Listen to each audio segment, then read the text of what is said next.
Sang-ayon ka ba na kailangang humarap ni dating Pangulong Rodrigo Duterte sa International Criminal Court kaugnay sa Tokhang? No, sir, Alvin. Why? Pag ako, hingi ako ng konting extension. Oh. Ang sabi ng Pangulo, pag lumaban, patayin. Tama naman. Now, inutos ba ng Pangulo na kahit hindi lumaban, patayin? Bigyan po kayo ng simple example. Kian de los Santos sa Caloocan. Buhay, pinatay, ang pulis, kinasuhan, na-dismiss, nakulong. Si President Duterte hindi nakaalam. Jimboy ng Nabutas, pinatay ng mga pulis, kinasuhan, na-dismiss, nakulong ang mga pulis. Ibig sabihin, ako bilang pulis, katulad ng nabanggit ko po, hindi ako malapit sa Duterte. Walang ganung utos. So, anong dapat?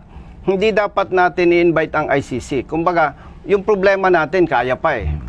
Dapat, panagutin ang pulis kung nagkasala sila. I think one more, kayang isa. Huwag tayong umasa